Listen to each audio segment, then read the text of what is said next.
Meus queridos irmãos, vamos abrir a palavra de Deus mais uma vez em 1 Coríntios, capítulo 11.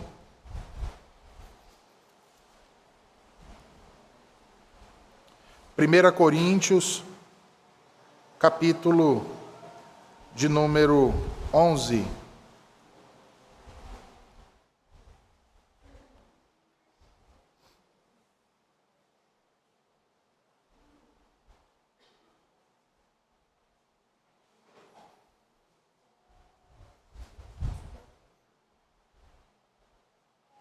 Primeira Coríntios,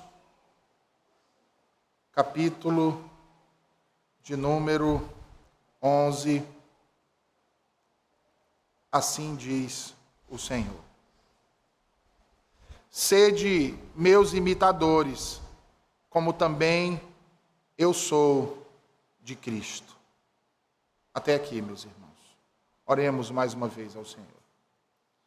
Pai bendito, a tua palavra foi lida e agora será proclamada aos nossos corações. Tem misericórdia de nós, Senhor, e nos assiste na pregação da tua palavra, edificando o teu povo que aqui se reúne em teu nome, Senhor. Toma o teu servo em tuas mãos e usa-o para ser boca tua para o teu povo. E que o teu nome seja glorificado, Senhor, nesta ação, em nome de Cristo. Amém. Amém. Meus irmãos, quando o Novo Testamento foi dividido em capítulos, por volta do século XIII, por um teólogo inglês chamado Stephen Langton, o texto que nós acabamos de ler, infelizmente, durante a divisão, foi alocado equivocadamente no início do capítulo 11. Que fique claro que isso em nada afeta a inspiração nem a inerrância das Escrituras. A pergunta, então, que surge diante de uma declaração como essa é: por que dizemos que ele foi equivocadamente alocado num lugar errado?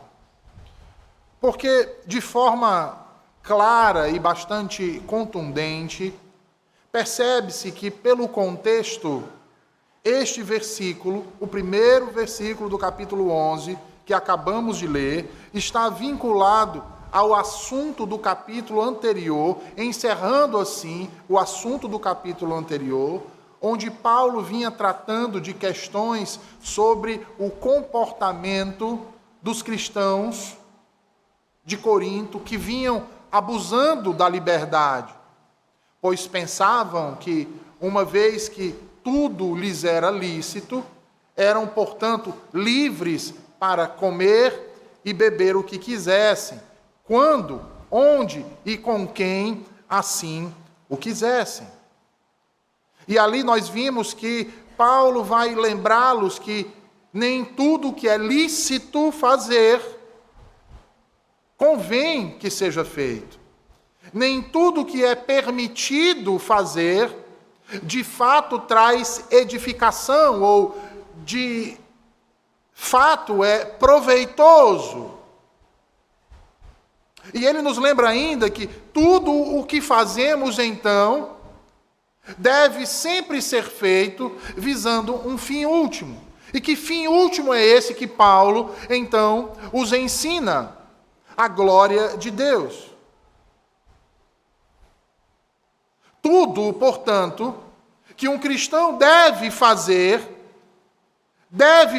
sempre para a glória de Deus. E fazer tudo para a glória de Deus significa considerar o outro, significa considerar o nosso próximo, significa considerar as fraquezas, as limitações, não apenas nossas, mas principalmente daqueles que nos sucedem, evitando qualquer coisa que traga escândalo e que, portanto, faça um daqueles por quem Cristo derramou seu sangue tropeçar. São questões como essa, meus irmãos, que Paulo estava tratando e que, para então concluir o seu argumento, ele então o faz e não poderia fazer melhor, porque nada é melhor ou mais adequado para tratar problemas dessa natureza. Problemas como esses, problemas de desvio de conduta ou abuso da liberdade, problemas de comportamento que apontar para um modelo, dar-lhes um exemplo a ser seguido e, portanto, praticado. E é exatamente isso que Paulo faz.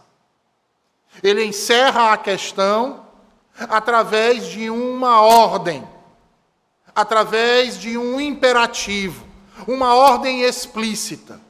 E que ordem é essa? Capítulo 11, versículo 1. Sede meus imitadores, como também eu sou de Cristo.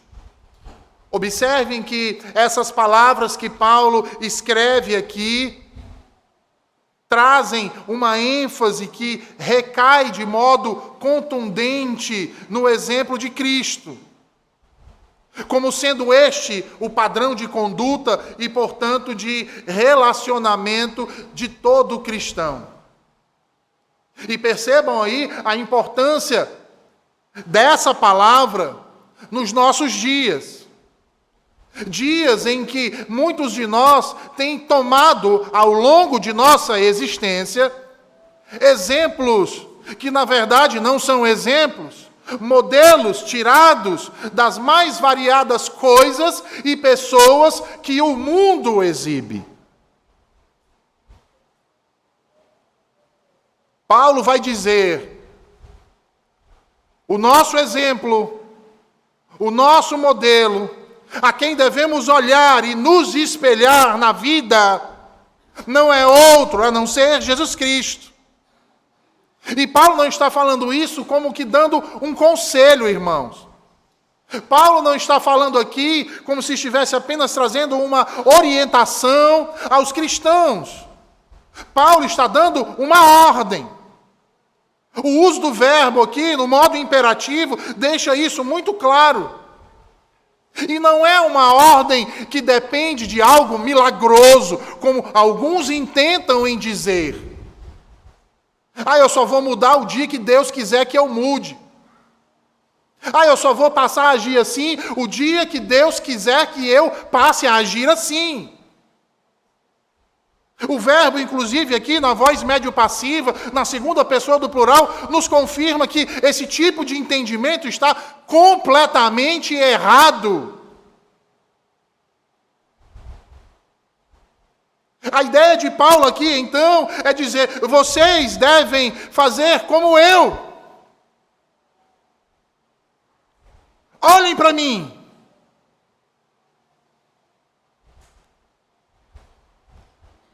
Tomem o meu exemplo como um modelo para a vida de vocês. E o meu exemplo não sou eu mesmo, diz Paulo. O meu modelo não sou eu mesmo. O meu exemplo é Cristo. O meu modelo é aquele que me salvou. E, meus irmãos, certamente o exemplo na vida humana é fundamental para o nosso desenvolvimento em qualquer área das nossas vidas. Tomando a igreja como uma dessas áreas, e dentro dessa realidade que Paulo aqui nos traz, percebemos o quanto é necessário e importante que aqueles que o Senhor os constituiu para governar sirvam de exemplo. Quer sejam pastores, quer sejam presbíteros ou diáconos, todos eles servem de exemplo para a comunidade em que estão inseridos. Da mesma forma, são os pais, da mesma forma, são as mães. Pessoas que governam sobre seus filhos e que, portanto, também precisam ser exemplo para os seus filhos. Mas para isso, devem ser exemplos positivos. E a pergunta então que surge é: como ser exemplo positivo? Fazendo coadunar, fazendo integrar aquilo que se diz com aquilo que se faz. Vivendo aquilo que se prega, vivendo de fato aquilo que se diz, aquilo que se fala. Porque se não for assim, irmãos, vocês não estarão sendo bons exemplos. O exemplo de vocês não vai conduzir aqueles que vocês lideram, aqueles que vocês têm a incumbência de gerir, ou até mesmo de servir, a verdade, a justiça e a retidão. A prática não pode estar dissociada da teoria, assim como a teoria não pode estar dissociada da prática. Porque discurso e prática na vida de um cristão refletem o caráter do próprio Deus. Ora, se você é uma mãe preguiçosa, você não pode exigir que os seus filhos sejam ativos, proativos, dispostos a servir. Se você é um pai desonesto, você não tem moral para exigir que os seus filhos não se tornem bandidos. Se você despreza o dia do Senhor, você não pode querer que seus filhos tenham prazer, amem esse dia e amem ao Senhor. Se Cristo não está em primeiro lugar na sua casa, seus filhos jamais vão colocá-lo em seus corações como sendo o primeiro, porque o testemunho que vocês dão farão toda a diferença.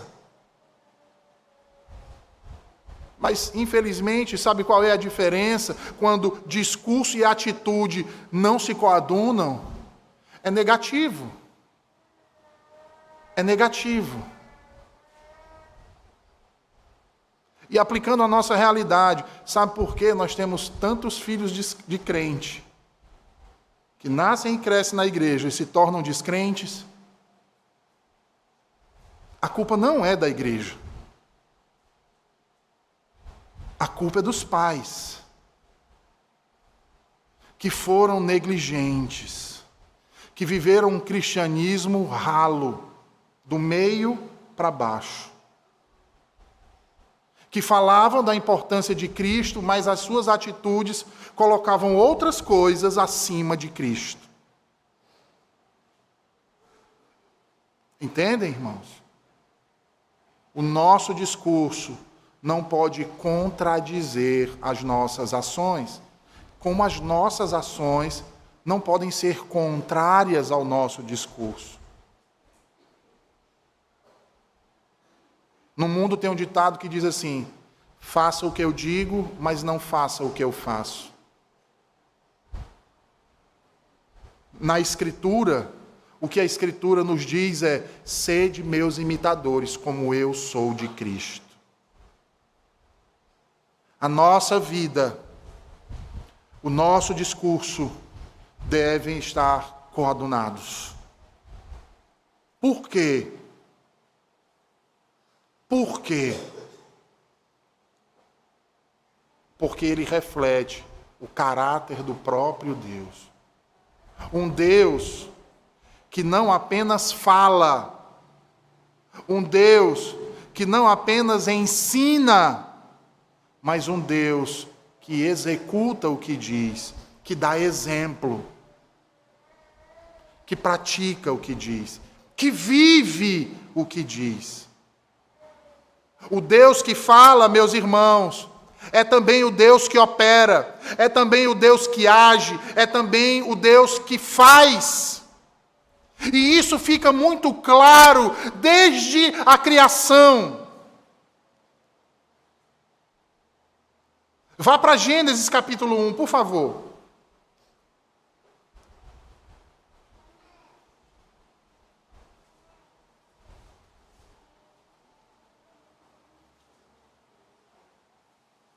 Gênesis capítulo 1.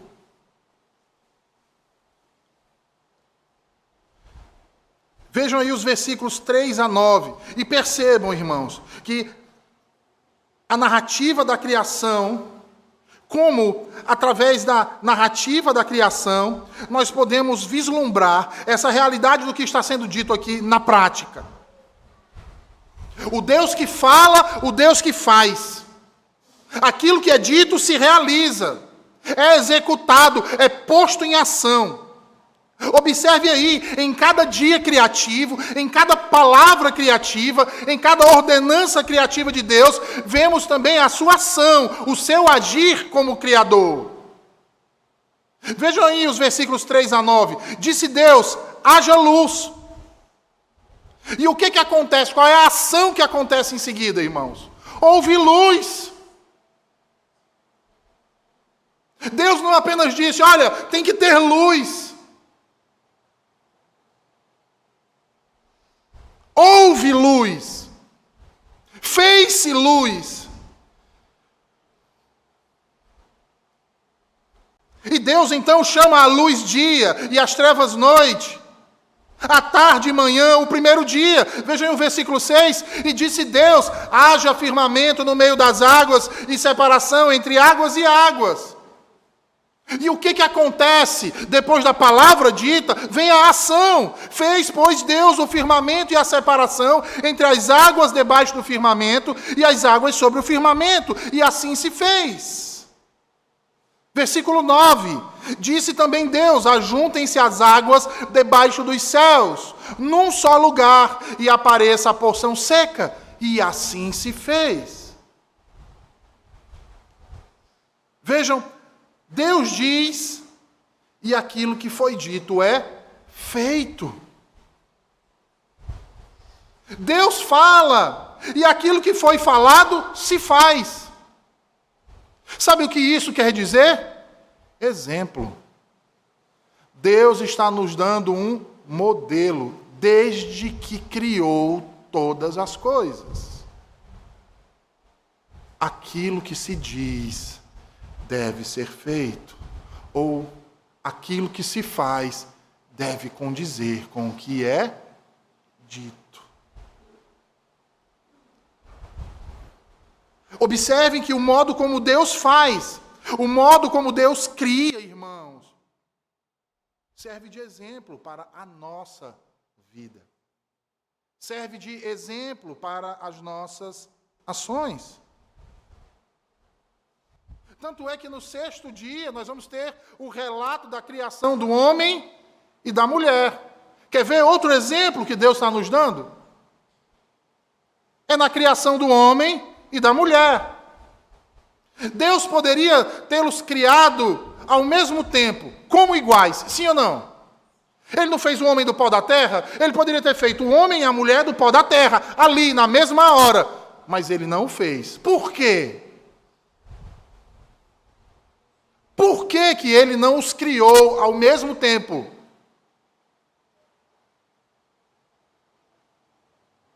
Ele poderia ter feito, mas ele não fez. Pelo menos não de acordo com Gênesis 2:7, né? Só se Gênesis 2:7 está errado.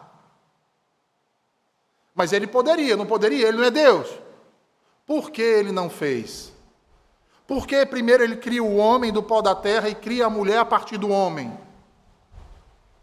Por que, irmãos? Para servir de exemplo. Exemplo. Exemplo de quê? De submissão.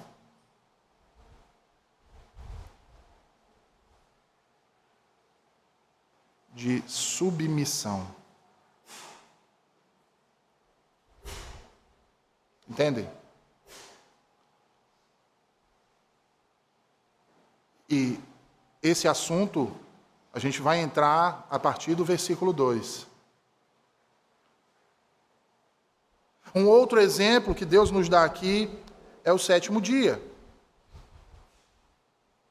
O que acontece no sétimo dia?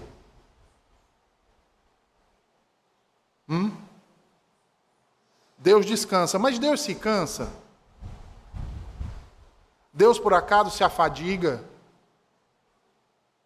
Porque tem gente que pensa que Deus no 7º dia armou uma rede e foi se balançar. Exausto, não é? Mas Deus não se cansa. Por que é que no 7º dia descansou Deus de todas as obras que havia feito? Primeiro que o descansar ali é cessar. Ou seja, no 7º dia Deus não criou mais nada.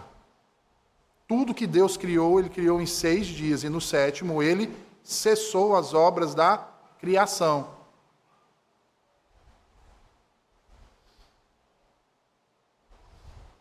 Sabe o que é que Deus está fazendo ali também? Nos dando o exemplo.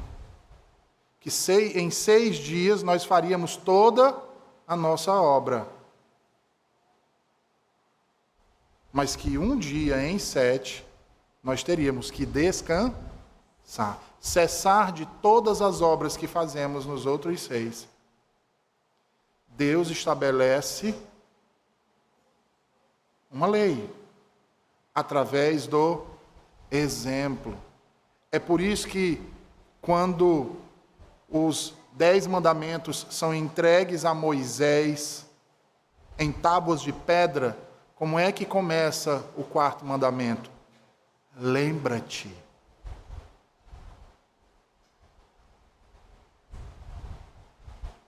Não é interessante? Os outros mandamentos começam geralmente negativamente, né? Não faça isso, não faça aquilo, não é? Não matarás, não roubarás, não furtarás, não é assim? Mas o 4º mandamento é: lembra-te do dia do descanso. O dia em que você deverá cessar todas as suas atividades. 6 dias trabalharás. Farás toda a tua obra. Para onde Deus está fazendo Moisés lembrar? Do princípio, do modelo. Do modelo. Daí segue a ordem de Paulo. Daí então, irmãos, segue a importância de cada um de nós, que nos chamamos de cristãos, de viver de acordo com aquilo que pregamos, de viver de acordo com aquilo que defendemos, de viver de acordo com aquilo que ensinamos, tornando-nos, eu e vocês, um padrão para aqueles que nos ouvem e convivem conosco.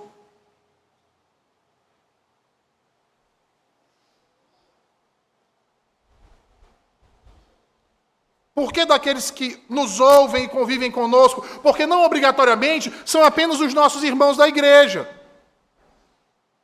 Não obrigatoriamente é o nosso marido, a nossa esposa e os nossos filhos. Mas são todos aqueles que participam do nosso dia a dia. Isso inclui os seus familiares, isso inclui os seus vizinhos, isso inclui seus colegas de trabalho, seus colegas de sala de aula, professores, diretores, todos que estão à sua volta.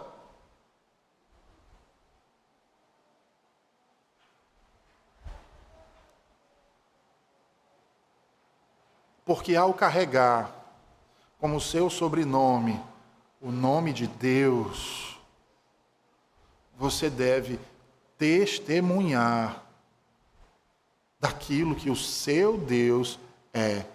E o seu testemunho não é só com palavras, é com suas ações, é com a sua vida.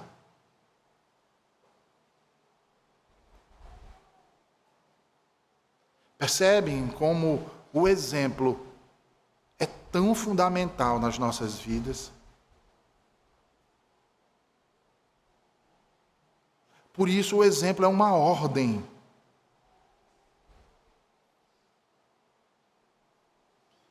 Por isso Paulo dá ordem e não conselho. E qual a ordem que Paulo nos dá? Qual é a ordem que Paulo ordena que nós devemos seguir? O exemplo. De quem? O dele. O exemplo dele. Que exemplo? Imitador de Cristo. É a Cristo que você tem procurado imitar? É a Cristo que você tem procurado amoldar a sua vida? Ou será que há outros homens? Ou mulheres até?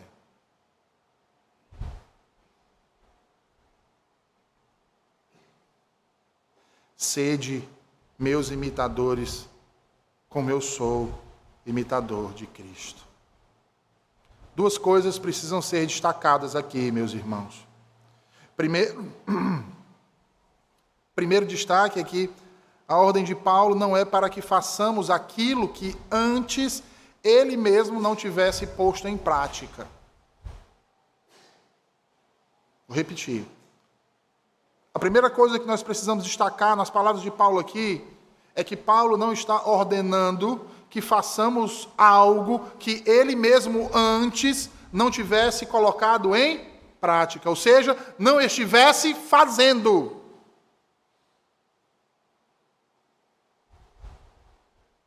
Isso é importante, irmãos. E próprio do caráter de qualquer bom mestre, quando vai ministrar qualquer tipo de instrução,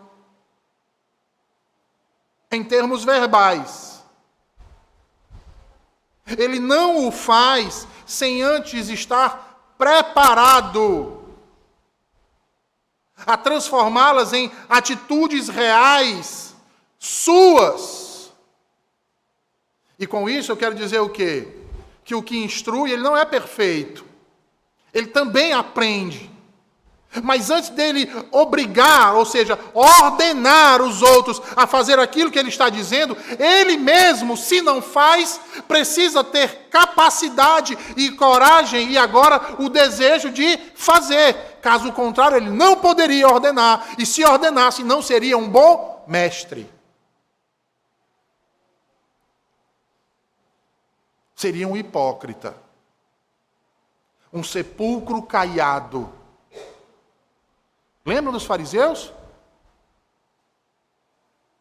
Impondo aos outros o que nem mesmo ele tem o hábito de fazer.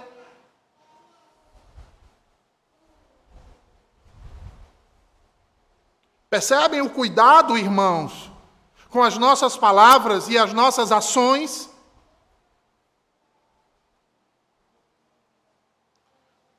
Mas com isso nós não queremos dizer que a verdade deva ser omitida, quando não a praticamos. A verdade é verdade sempre.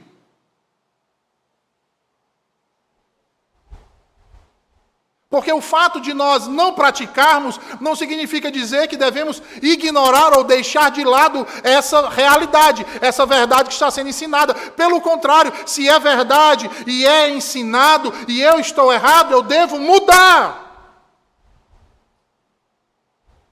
É assim que nós devemos agir. Mudar.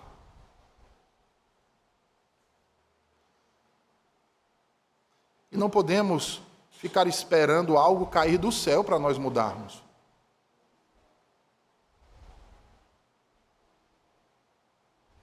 Porque se fomos regenerados e o Espírito Santo habita em nós, não tem mais esse negócio de que eu não tenho forças. De fato, nenhum pecador tem força para lutar contra o pecado. A força vem do Senhor.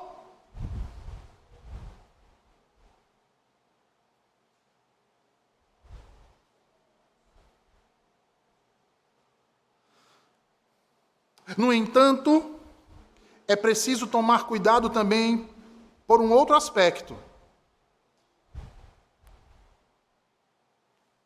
Que, como diz João Calvino, é o erro de impor hábitos hiperescrupulosos, deleitosos para quem pratica, a outros. Exigindo que o seu exemplo pessoal seja considerado como um padrão terminantemente obrigatório.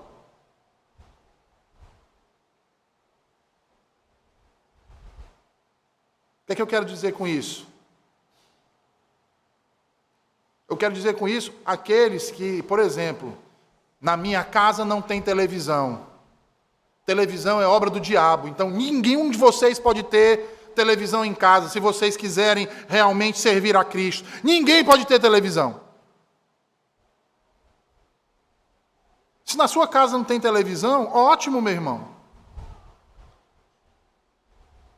Mas não queira impor a sua prática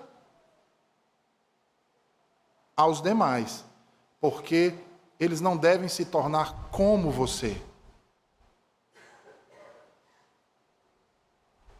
Você só é modelo quando você se parece com o exemplo de Deus, que é Cristo. E que em nossos dias, não só em nossos dias, lógico, mas em nossos dias isso tem aflorado.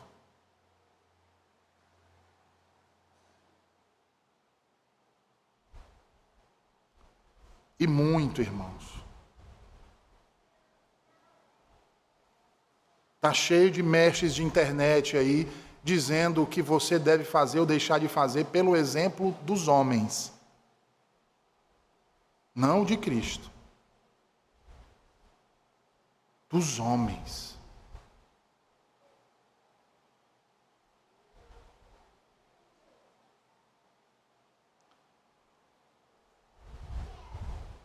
Segundo lugar, que Paulo ordena que, assim como ele imita a Cristo, que nós também, como ele, o façamos. Vejam, nosso espelho, irmãos, nosso exemplo é, portanto, o bendito Salvador Jesus Cristo. O exemplo que um cristão deve seguir jamais pode estar baseado em pessoas mundanas, como artistas, jogadores de futebol, comediantes e qualquer outro tipo de pessoa que não reflita no seu caráter a justiça, o amor e a glória de Cristo.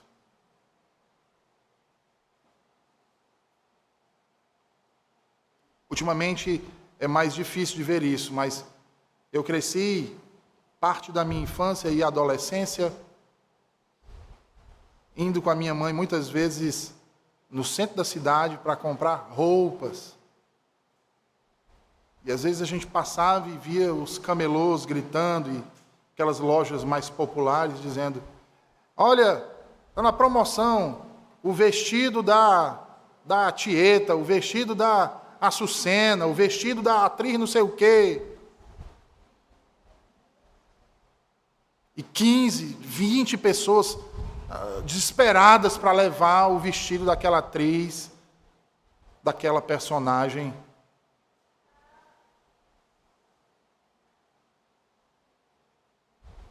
Crianças que querem se vestir, cortar o cabelo, andar, falar, ouvir aquilo que determinado jogador A ou B faz. O que é isso? É o exemplo daquela criança, daquele adolescente. Não é Cristo. É o jogador A, é o jogador B. Só não estou dizendo que a criança não pode jogar futebol, não pode gostar de praticar um esporte. Eu estou falando é quando o desportista se torna um ídolo e um exemplo. E, portanto, usurpa o lugar de Cristo no coração do seu filho. E que você deveria ficar atento. E sendo bem honesto, a maioria de nós não fica. Não fica.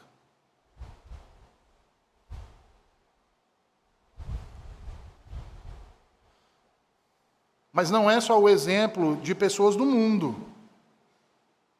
Às vezes é o exemplo dos santos mesmo, de nossos irmãos de outrora, ainda que suas vidas reflitam um belo exemplo de piedade. E sobre isso eu quero trazer as palavras de João Calvino. Calvino, sobre esse texto, ele diz: infelizmente, muitos entre nós possuem uma tendência muito natural de seguir toda sorte distorcida de exemplos, assemelhando-se aos símios. E aí, deixa eu colocar a palavra mais direta, aos macacos. E esforçam-se por fazer precisamente o que veem fazer aqueles que exercem grande influência, ou exerceram, sobre outros.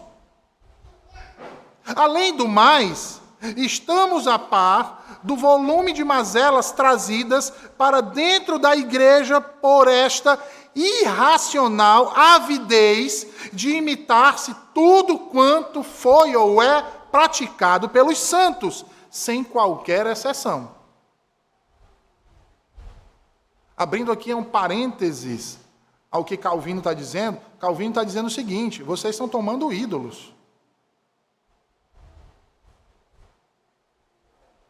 Ídolos.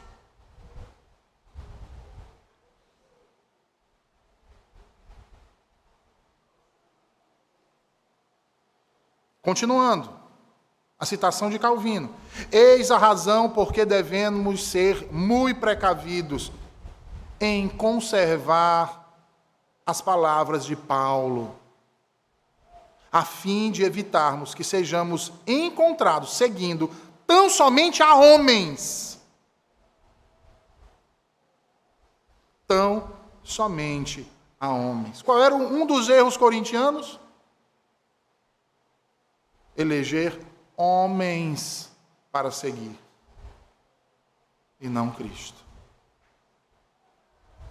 E não Cristo. E, meus queridos, o exemplo de piedosos irmãos nossos do passado, de modo algum, deve servir de pedra de tropeço para nos desviar de Cristo. Porque certamente nenhum deles jamais pensou que fossem ser adorados como muitos de nossos dias têm feito. João Calvino, prevendo que algo como isso pudesse acontecer, sequer quis que se identificasse em seu túmulo.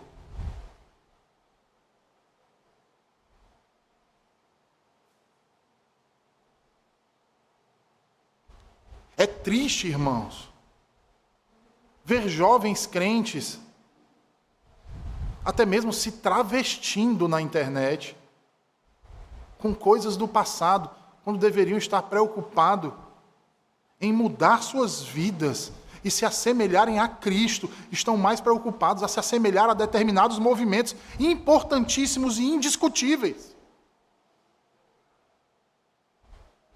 Deveriam olhar para esses homens que se tornaram mártires, mas que tinham como exemplo a Cristo, e não tomaram o exemplo deles como pessoa, mas aquilo que eles tinham como exemplo, assim como Paulo, o exemplo de Cristo.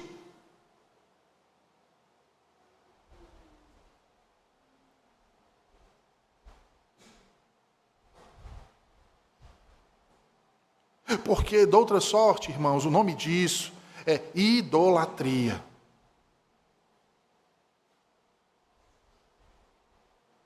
A diferença entre você e um papista é que você não tem uma imagem dessas pessoas de gesso na estante da sua casa, no centro da sua sala. É a única diferença. E olhe que alguns têm, viu? Alguns têm.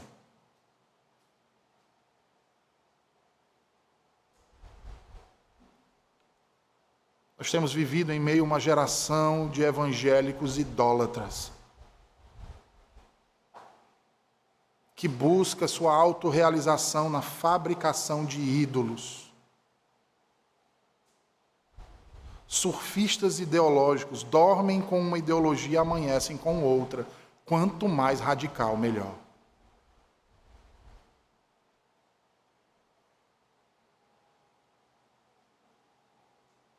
E aí passam, em nome de Cristo, a pregoar um ascetismo e um faccionismo exacerbado em nosso meio, dividindo igrejas, causando dissensão, confusão,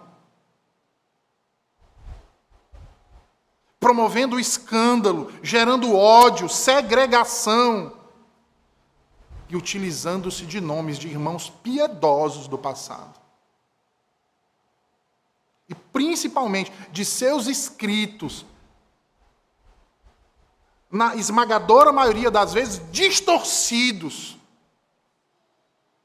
ignorando os seus contextos e as suas aplicações para aquela época, para aquele período, incapazes de trazer para a realidade que vivem, se descolam da realidade.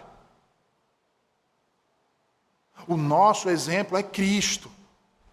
Irmãos, é a Ele que devemos buscar nos assemelhar, como fez o apóstolo Paulo, como fez Agostinho, como fez John Hus, como fez Lutero, como fez Calvino, como fez John Knox, como fez Owen e inúmeros outros puritanos, como tem feito muitos pastores de nossos dias.